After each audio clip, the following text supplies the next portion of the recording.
Good evening, man. Same to you, Jax. John, the season tells you hundreds of stories as it unfolds, and the story is telling now a very heartening one for Miami.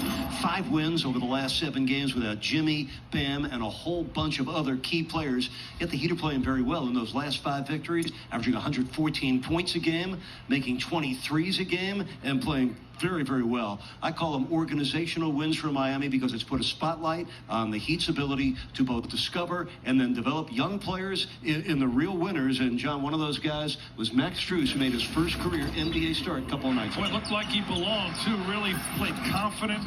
Loved the way he brought offense to that starting lineup. I think that was why he was inserted by Coach Spoelstra. Scored 18 points, catch and shoot quickly out beyond the arc, had 4 threes, mixed it up with some hard drives and cuts, but really playing at a very high level. And Coach Spo left him in there. He played a full 36 minutes throughout the course of the game. And, John, then their 7-foot rookie, Omer Yurtseven, undrafted out of Georgetown. And then Tuesday against Indiana, 8 points, a career-high 13 rebounds, 6 on the offensive boards, and 2 steals, 2 blocks in 22 minutes. Was a season-high plus 20. And this guy's showing you the big-time ability to rebound. 12 boards a game over the last 3. He's big, he's physical, and he's skilled. And 22-year-old KZ Okpala playing his best basketball, too. Came off the bench, important minutes for Miami he provided, used that length defensively, was a factor there, guarding multiple positions, but contributing and being efficient offensively, and he was impressive around the rim with athletic finishes like that. 16 points for KB,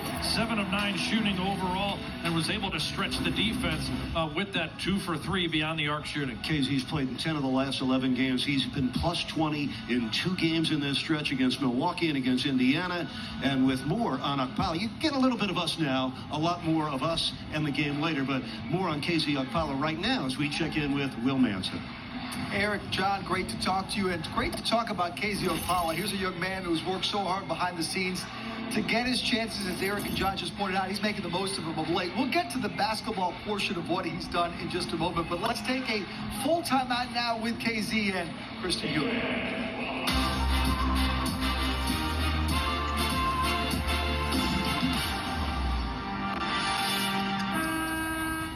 All right, KZ, you ready for your full timeout? I am. All right, let's get it going.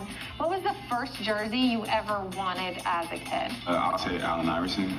Everybody says Allen Really? Iverson. Why? I was obsessed with Allen Iverson. He's the first player I was obsessed with. Well, you were one of the top recruits out of high school in California. What made you pick Stanford's jersey? My parents really liked the academic side of it. Growing up, academics was big in my family. And then once I started really getting into hoop, I wanted to play hoop at the highest level. I love competing and playing against the best. So Pac-12, staying the West Coast, that all made sense. Well, along with Gabe Vincent, you got to wear that Nigerian green uniform this summer at the Olympics. What was that experience? That was a blessing just to be in Tokyo. To represent my country, it was a blessing for sure. What do you think of the Vice campaign? Which one of the Vice jerseys that you've seen the Heat put out do you like wearing the best? Vice, I would say the black ones, I think. That's cold, it's clean. So how much thought do you put into matching your sneakers to your jerseys? I don't really match it too much to the jersey. It's more about the sock. So if it's a white sock, I like a white shoe. Well, I like these sneakers. Yeah, I appreciate it. All right, so we're talking about jerseys. I'm going to show you some old school jerseys, and I want you to tell me if you would wear it or tear it, okay? What do you think about this one? Do you like those shorts, or you like the longer shorts? There's nothing wrong with the short shorts as long as I have some low compression. So you'd wear that? I'll wear it, yeah. Wow. All right, we got old school Bullets uniforms. What do you think of that? Those ones I never liked. All right, we're tearing those up. Yeah, tearing those up. Oh, look at that Atlanta uniform. Ooh, I'll tear that. I don't know if I like that. And then we got some classic Charlotte. Okay, those are clean. I like those. You like that? Yeah, of course. All right, Casey, thanks so much. Yeah, thank you guys. I agree with KZ, by the way, on his jersey selections. You can't go wrong with those old school Charlotte ones, and you can't go wrong with KZ playing of late. Look at his last 7 games. Talk about making the most of it. The points, the field goal percentage, the effort, the energy, rebounding, defense, you name it. KZ Okpala impressing his teammates and certainly impressing his head coach, Eric Spoelstra.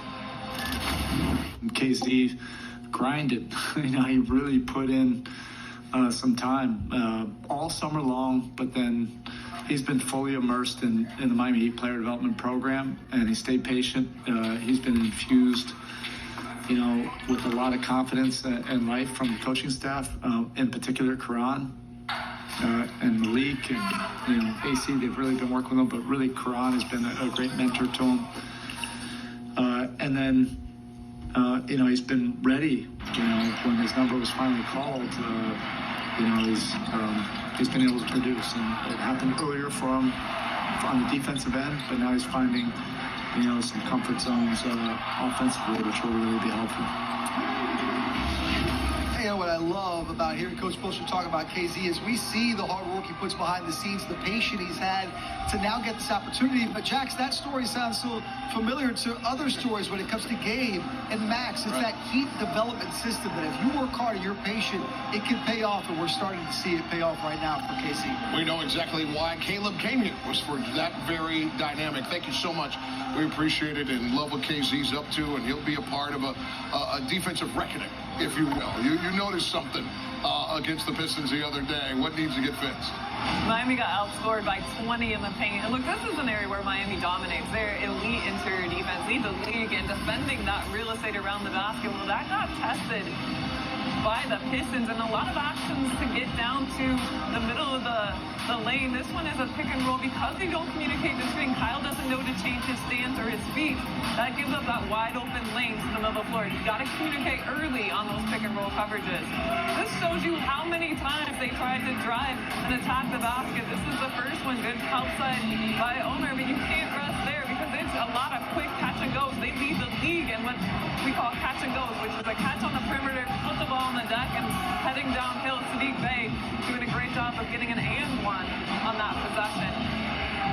And then lastly, you can't allow middle penetration. This is an area that Miami really talked about after the game. You can't allow them to get beat. You have to change your stance on that closeout, force them to the baseline where you know you have help. You take a look at where these shots came from for Detroit. That green means that they led or were above the league average in that real estate in the key. That's an area that Detroit really dominated, and Miami's going to be locked in on here tonight. A little more Bay for you right here as this young fella will have, we talked about the green, more green lights tonight. Sadiq Bey's averaging 20 points a game versus Miami. He's going to be a high volume three-point shooter, averaging just over 6 a game, but he's going to put the ball on the deck and looks to get downhill. He uses that offhand a lot to create space as well. He's a strong, aggressive driver, so you have to close out this brief. You have to close out with the ability to contain and contest, knowing he does want to put the ball on the deck. He's really good at drawing fouls as well. Miami's going to be challenged by Bay tonight. Guard 41. Guard him. Let's flip the number. Let's go to the 1-4. Hero feels the heat. Truth be told, the Pacers were feeling the heat from Hero. And with a low of 59 tonight, let's put another log on the fire. Get a little warmth up here anyway.